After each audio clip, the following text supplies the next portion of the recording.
मैं संजय महापात्रा हूँ, एक सरफेस साइंस टेक्नोक्रेट। मैंने पेंट्स और कोटिंग्स की फील्ड में 25 साल बिताए हैं।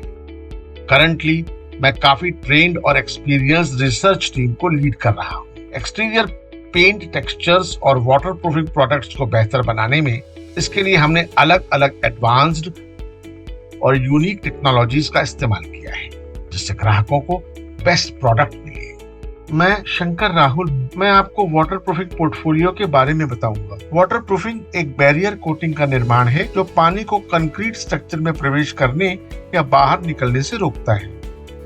स्ट्रक्चर को पानी से होने वाले नुकसान से बचाने के लिए वाटरप्रूफिंग कैटेगरी को आमतौर पर सामान्य वाटरप्रूफिंग और विशेष वाटरप्रूफिंग में डिवाइड किया जा सकता है।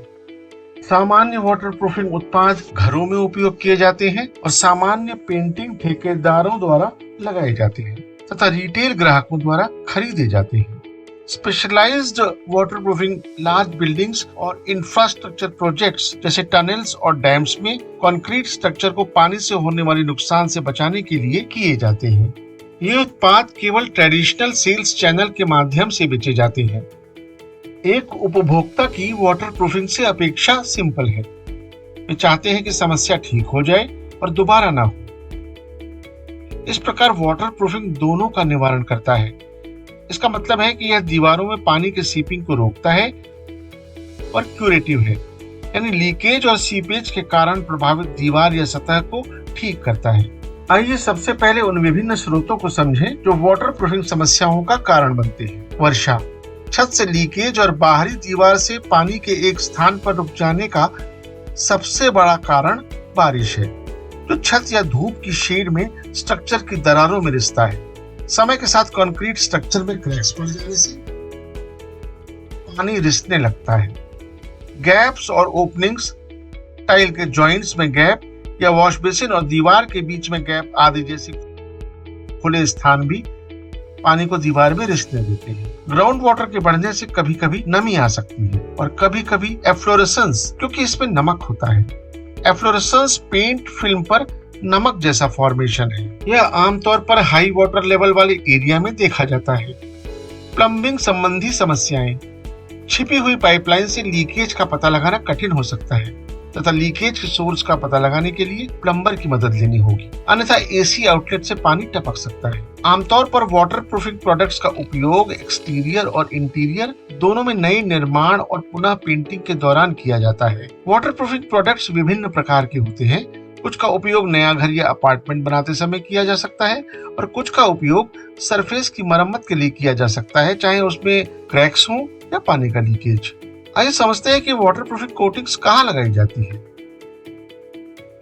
बाहरी दीवारें और छतें सबसे ज्यादा मौसम की हीट झेलती है, जिसमें पानी, गर्मी और यूवी किरणें शामिल हैं, जिससे सरफेस पर क्रैक्स पड़ जाते हैं, जिससे पानी के प्रवेश का रास्ता बन जाता है।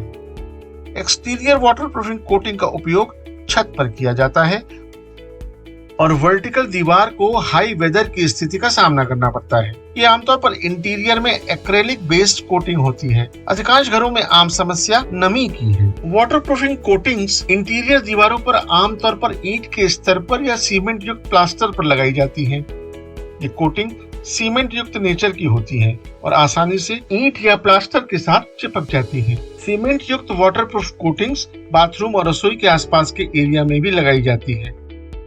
इनका उपयोग सीमेंट युक्त पानी की टंकी के अंदर भी किया जाता है, ताकि पानी माइनर क्रैक से बाहर न निकल सके, जो समय के साथ विकसित होती है, आमतौर पर निर्माण और प्लास्टरिंग के दौरान। वाटरप्रूफिंग केमिकल जैसे इंटीग्रल वाटरप्रूफिंग कंपाउंड सीमेंट के साथ मिलकर कंक्रीट की पोरोसिटी को कम कर देते हैं, जिससे मरम्मत के मामले में वाटरप्रूफिंग में मदद मिलती है। क्रैक पड़े हुए पिलर्स चाहे पाउडर या पेस्ट फॉर्म में हो, इससे माइनर क्रैक्स को फिल करने में यूज किया जाता है। रिपेयर पॉलीमर का उपयोग सीमेंट के साथ मिलाकर चौड़े क्रैक्स भरने, प्लास्टर और कंक्रीट के डैमेज को ठीक करने के लिए भी किया जाता है। आइए वाटरप्रूफिंग की सबसे महत्वपूर्ण विशेषताओं और टर्मिनोलॉजीज को समझें। वाटर रेजिस्टेंट एक कोटिंग की पानी के दबाव को झेलने की क्षमता है और इसे दबाव के उन बार्स के टर्म्स में मापा जाता है जो यह तब तक झेल सकती है जब तक कि पानी स्ट्रक्चर से होकर रिस न जाए।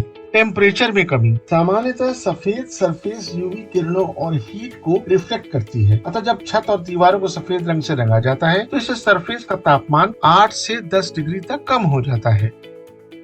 क्रैक्स को भरने की क्षमता। मौसम की कंडीशन में परिवर्तन के कारण मेसनरी सबस्ट्रेट में समय के साथ क्रैक्स विकसित होती है। पेंटिंग के बाद होने वाली हेयरलाइन क्रैक्स को कवर करने के लिए कोटिंग स्ट्रेच और इलोंगेट होने में योग्य होनी चाहिए। एडहेशन। एडहेशन एक कोटिंग की उस सरफेस पर चिपकने की क्षमता है जिस पर इसे लगाया जाता है। इस प्रकार इसे पुल ऑफ एडहेशन टेस्ट का उपयोग करके मापा जाता है जो कोटिंग की पावर और परफॉर्मेंस को निर्धारित करता है। वारंटी। यह एक महत्वपूर्ण विचार है जो कोटिंग की ड्यूरेबिलिटी और परफॉर्मेंस को दर्शाता है। सामान्यतः यह प्रोडक्ट के प्रकार के आधार पर 4, 10, 12 और 15 वर्षों के लिए उपलब्ध होता है। यह पेंट इंडस्ट्रीज में वाटर प्रूफिंग की बढ़ती हुई श्रेणी है।